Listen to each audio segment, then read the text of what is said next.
And thank you all for joining us today. We're really happy to have you with us and glad that you're interested in learning more about pre-college programs offered at the College of New Jersey. I'm going to share with you some preliminary information. And first, just to say, Rob mentioned, please ask your questions. We do view this as kind of an informal dialogue to have with you on information sharing. So please feel free to send us your questions, and we'll be happy to respond to those. The panelists for today's webinar will be Brittany Adelot and Natasha Perez from the Bonner Center for Civic and Community Engagement, and Danielle Riley and I are here from the Office of Summer and Winter Programs. Just one quick note before we get started and before I send this on to Britt to begin. I did want to share with you some information about some upcoming webinars that we have at the college. So March 3rd from 5 to 6 p.m. there is one of our virtual open house webinar series webinars, and that is the Advanced Programs for Practicing Counselors session. So what will be highlighted in this through the Department of Counselor Education here at TCNJ are our EDS program in Marriage and Family Therapy and our SAC CERT program. You can register for that through the graduate website. And then the Office of Undergraduate Admissions has the Lion's Share webinar series for guidance counselors, and the next one of those coming up is scheduled for April 20th, and that's 11:30 a.m. to 12:30 p.m., and you can register through undergraduate admissions for that. So I'm now going to change to Brittany Adelot and get started. All right. Hello, everyone. Glad to be with you today. As Susan mentioned, my name is Brittany Adelot, and I work at the Bonner Institute here at the College of New Jersey. This is going to be my 5th year running the programming component of the pre-college program. And I'm going to tell you a little bit about the program, and feel free to ask questions, as my colleagues have already mentioned. So through my presentation today, I'm going to overview the 4 different components of the program, first being the courses, second being the community engaged learning or service learning component of the program, third, the enrichment activities that happen during the summer program, and then just a little bit about the college life aspect. So first is our college courses. So we have 2 program options for our TCNJ pre-college program. There's a credit option and a non-credit option. So our credit program is 4 credits, which is the system TCNJ uses. It'll be 2 weeks from July 12th to July 24th, which is a Sunday to a Friday. The 2 courses being offered this year are sociology and history. These courses will run as long as we get the right amount of students in the program for the summer. We max out our program numbers between like 15 and 17 for each course.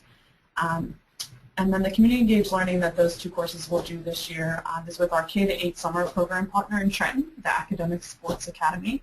We work with this partner all year round. We co-run their after-school program during the school year, and then in the summer they run a summer program. So the students that are in our credit program will be volunteering with them. And I'll talk about the service a little bit more later on.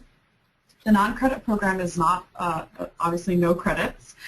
Students can have an opportunity to get a copy of a transcript or a letter showing that they completed the program. It'll be 1 week, so it's July 12th to July 19th, which is a Sunday to a Sunday. The courses for this summer are definitely going to be a Garden State course, which is around environmental justice, and we're just finishing up solidifying our STEM course for the summer. So that's still a little bit tentative, but hopefully we'll have that solid by the end of the week. And then the community engaged learning for those courses for Garden State, those students will be serving at our TCNJ Garden, the Trenton Area Soup Kitchen, and then probably Fernbrook Farms, which is a farm partner of ours a little bit south of here. The STEM program will be serving with the same K-8 summer program, doing service around STEM activities. One thing that I think gives you a really good idea of how the program runs is to get a peek into our daily schedule. What I did for the 2 slides, this one and the next, is showed you our first day, 1 day, which is a regular academic day, a weekend day, and then the last day. So Sunday will be our first day where students will come, get dropped off, check in. We do a parent question and answer.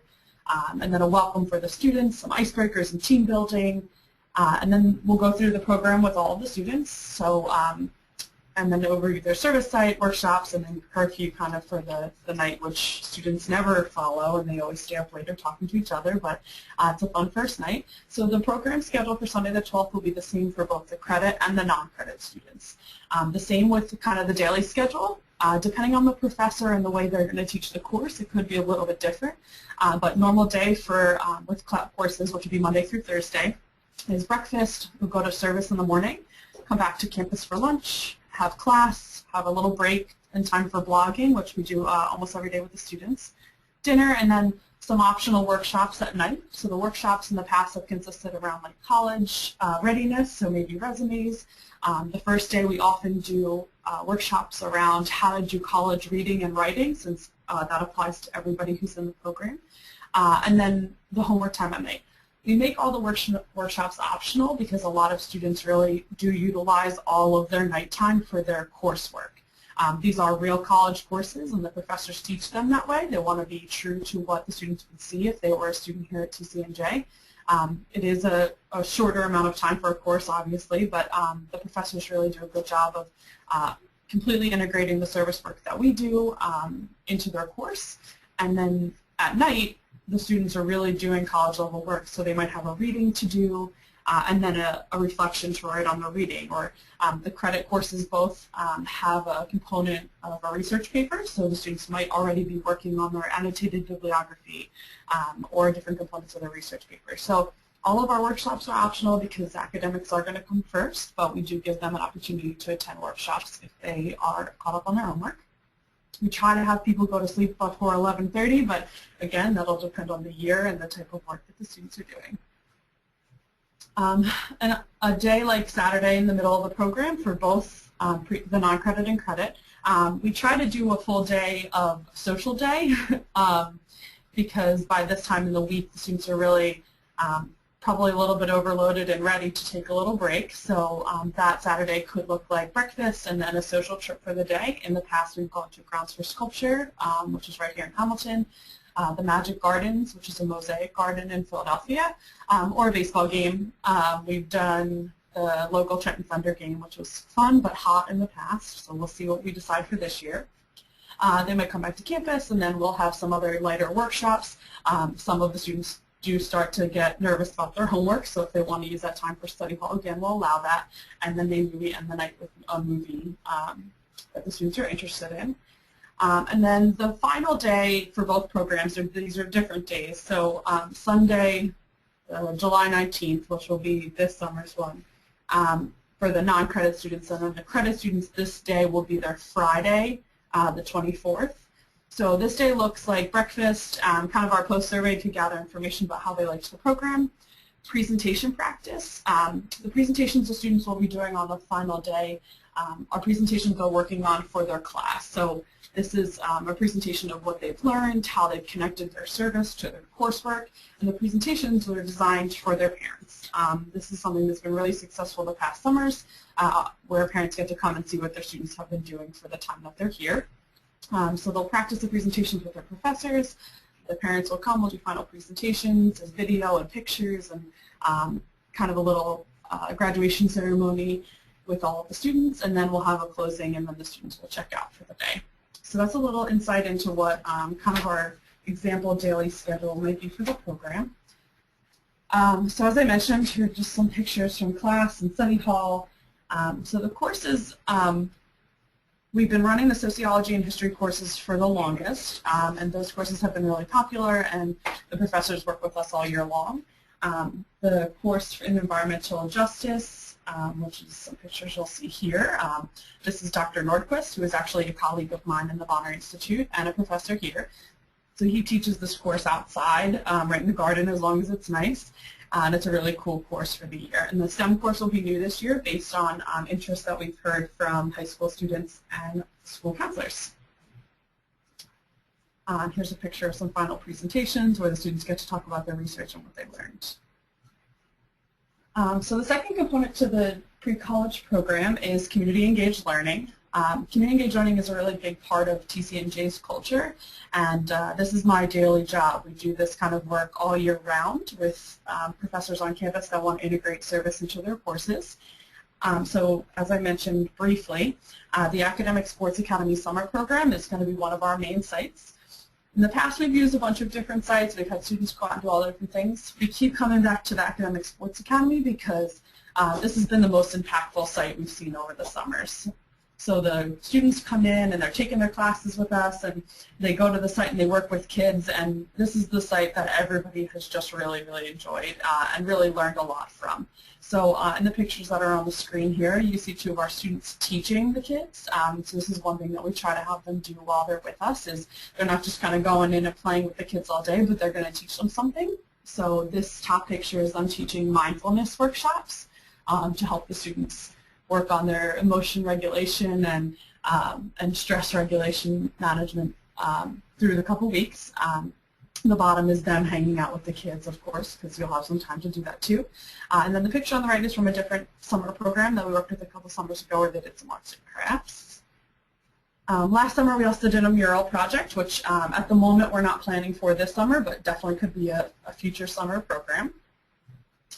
And then this is some pictures from the Garden State program project. So the top picture is at the soup kitchen, and then at our TCNJ garden, and some vegetables from the garden as well. So the students in this class, along with Dr. Nordquist, went to the garden. They learned about the garden and some environmental justice. So they did some harvesting and brought the fresh produce to the soup kitchen, where they were able to donate and serve it there. At Fernbrook Farms, they learned a little bit more about what the bigger farms look like, not just our small TCNJ garden.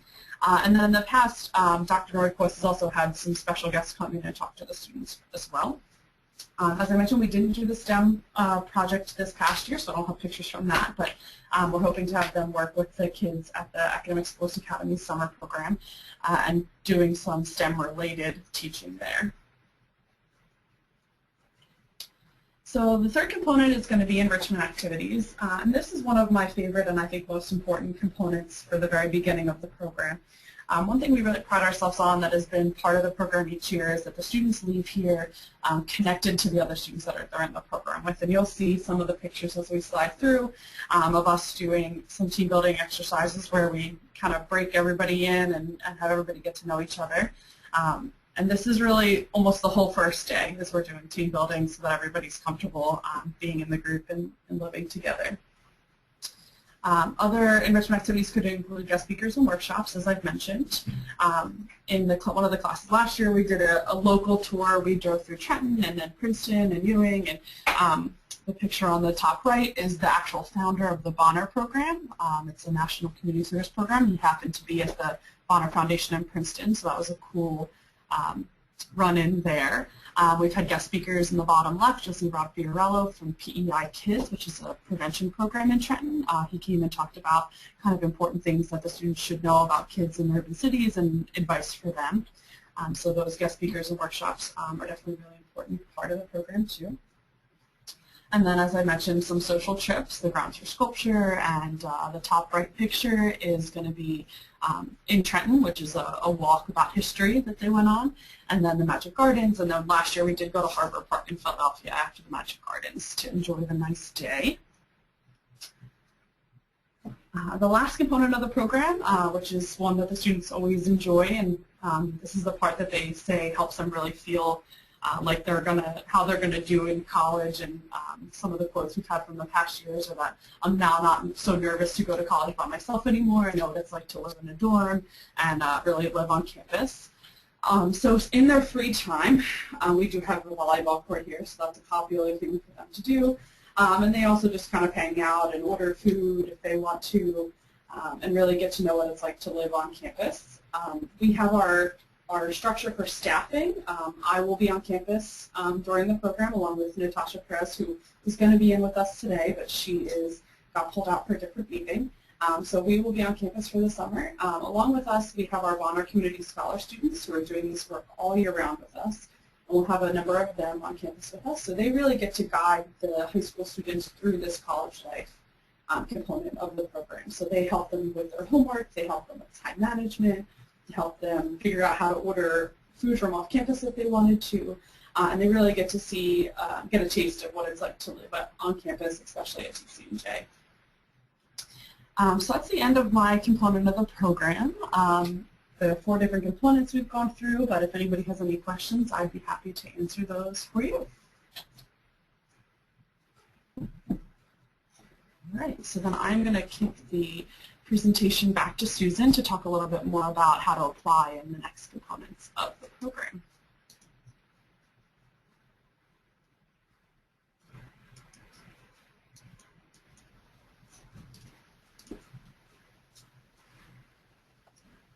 Thank you, Brett. And as I get this showing full for you, before I start with this section, I want to ask a poll question of our attendees. I'm just going to launch that now.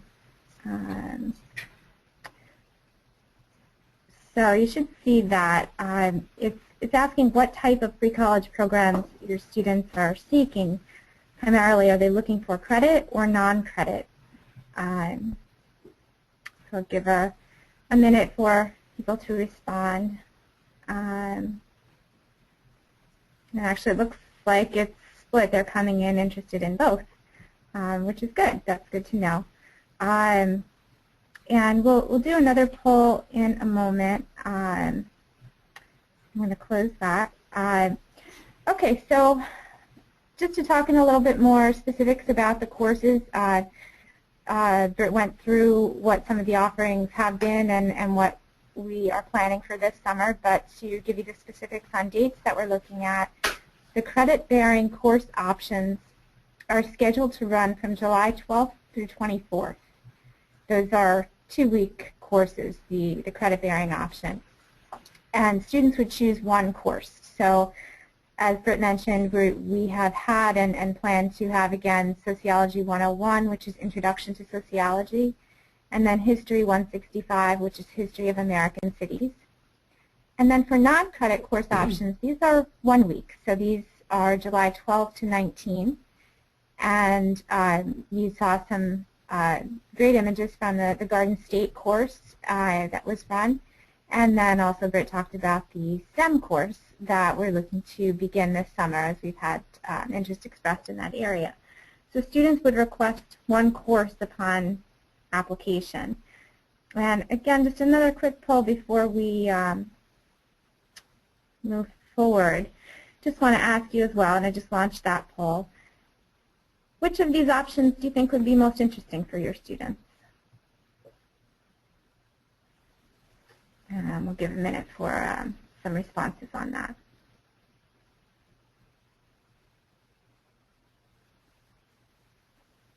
We would also ask, and this is something you can send in to us through a question or follow up with you after, but we're always open to hearing about other areas that you know of that students are interested in. So if there are certain topics, it might be something we can consider for the future. So please do let us know. Okay, so it looks like there's some split interest, perhaps sociology, Garden State, and STEM. So, okay. In terms of program costs, for credit-bearing course options, the cost for that program is $3,500. And that would include the tuition for a 4-credit course, and as Britt mentioned, we're on a unit-based system, so 4 credits is 1 course unit here at TCNJ. That includes room and board, a mentored service experience, recreational activities, transportation to and from service and recreational activities, workshop with admission staff that highlighting community service during the college admission process, the kind of activities that Britt mentioned, so speakers, engaging with the group, or visits to grounds for sculpture, things like that. Those are included. It does not include the cost of a textbook. And then for non-credit courses, the cost is $1,600, and that includes the tuition for the non-credit course and then the other things that we talked through for the credit-bearing experience. So room and board, mentored service experience, recreational activities, transportation to and from those activities, and then those workshops and talks. So those are the costs. And in terms of the application, we typically see rising juniors, rising seniors, and exceptional rising sophomores who are also encouraged to apply. Students who've been accepted to TCNJ, so if you have students who are coming in for the fall as freshmen, they can also apply, and we've had those students come in and they like to get a head start. We're going to switch over to Danielle in just a moment. She's going to talk about the application, which is available on the website, and the fact that we accept applications until the program is full. So essentially, it's rolling admissions. And I am now going to switch over to Danielle, and she's going to talk a little bit more about the application process. Okay, thank you, Susan. We actually had a question before I do that. Let me just bring up. Okay, so one of the questions that we had actually had, and I don't know, Britt, if maybe you would like to address this. You were talking about students' free time during the day or the evening. Are they able to leave campus at all?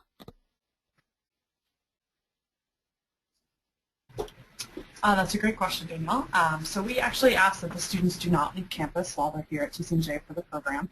We do this because there's a lot of components of the program that we really do think out, and that each different component that we run is really important to the overall experience of the program. We also do it, obviously, for safety reasons. If parents are dropping their students off to be with us for 2 weeks, we expect that we're now responsible for them, and we want to make sure that they're safe and, where we are. Often students do need things during the program, though, so they may have forgotten some shampoo for the week. So we do have our older students, our college students that are our staff, do runs to Target, or if the students want to go to Applebee's because they have some free time for dinner, our staff will go with them on all of those outings. So we do plan ahead and make sure we have opportunities for students to reach out and experience the things they'd like to, but we do ask that they do not leave alone. And for that reason, we also suggest that students don't have their own vehicle on campus. We ask that parents drop them off. Obviously, if there's an extenuating circumstance, we'd be happy to work with parents to figure out options during the 2 weeks. Thanks, Brittany. Yeah, one of the great things about this program, one of the biggest attractors to this program is that the students are getting the full college experience. So by staying on campus, it's very integral to the mission of the program.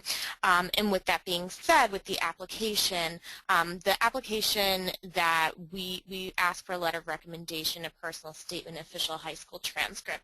The application is looked at holistically, so each of these individual components are equally assessed to determine the student's eligibility and ability for to be able to take the course, to be able to live on the campus and be able to exceed in the program.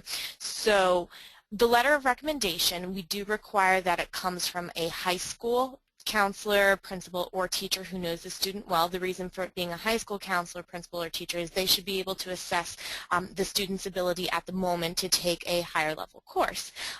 This letter should address the readiness for a rigorous academic study and for this experience. The personal statement that we require, 250 words, comes from the student directly, should be letting us know why they're interested in community service. What are they going to bring to the program?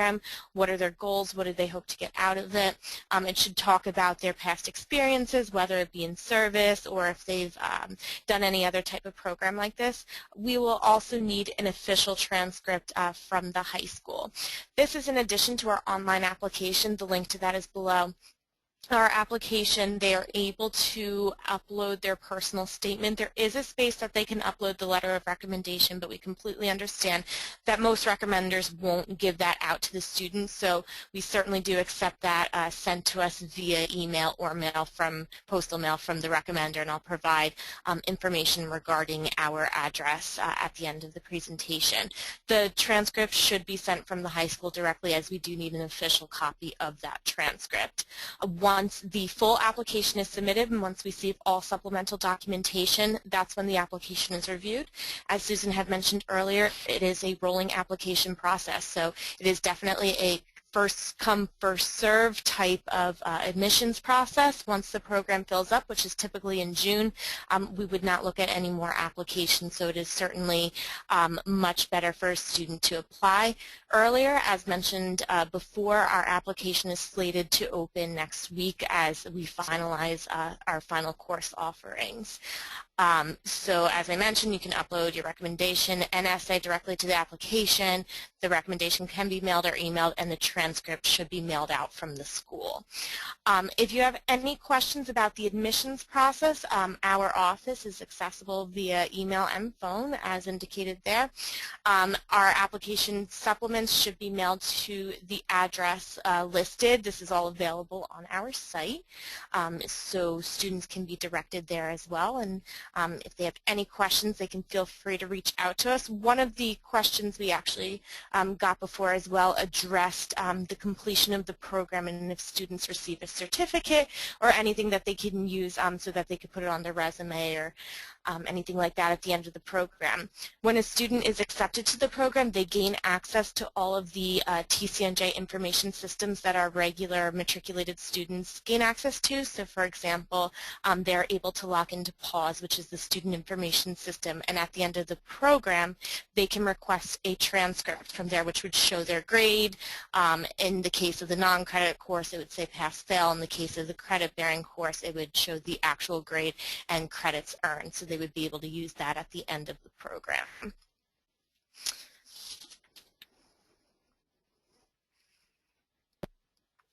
Okay.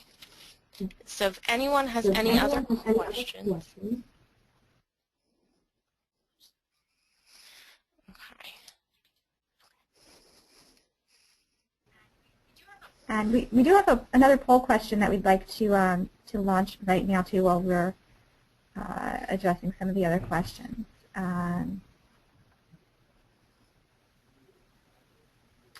So we're curious to know from you, in your experience, what grade level most often seeks these types of opportunities? What are you seeing or hearing from students?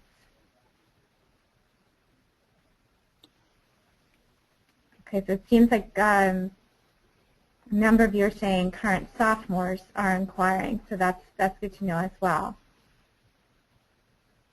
Thank you. And I did receive another question, Britt. I think this is something you'd be able to address from your end. You were talking a bit about the work that students would be doing in the free time. What are the types of homework assignments that they're getting? Are they big homework assignments? Are they essays? What kinds of things are they receiving? Most of the students will be receiving reading as the #1 homework assignment. So for the non-credit courses, the professors are aware that the students only have so much time each night and that the other components of the program are important also. So they might not have a writing assignment to do every night, but they will definitely have a reading assignment to do every night. For the credit-bearing course, they might have a reading and writing assignment to do, but all of the professors we meet with on a normal basis and before the program, so they try to make sure their workload is pretty even so that the students all have homework to do, or it's not too much or too little depending on the class that the students are in. But the writing assignments for the non-credit course won't really include very much research. They might teach them how to do it and ask them to look up a source or two, but there is a full research paper for the credit program because they do have the 2 weeks to complete it. So normal homework assignments will include reflection papers, reading, and then maybe a research paper for the program. And then the presentation, which they have to do at the end also. Thank you. And we have another question here, Britt. It's a two-part question on feedback from students. So what type of feedback do we receive from participants, and do we have participants who come back for multiple years? Sure. So each summer we do a pre and a post survey with students. We do that because we want to get to know what they've learned with us, but we also want to get feedback from them for the following summers to make sure we're making amendments to the program that would continue to make it better. So feedback we've gotten from the students in the past is actually really positive. A lot of the students do choose to apply to TCNJ, and we do have many that are on campus now. A few of them are actually honor scholars with us in our program also. So we've got really good feedback. We've had a couple people return for a second summer, and last summer's non-credit students especially were excited and already asking me what programs were going to be offered for this summer. So I do expect some repeat students for this summer in the programs. And we also take survey data about whether they would recommend the program to friends and if they liked the course, if they feel like it was challenging to them.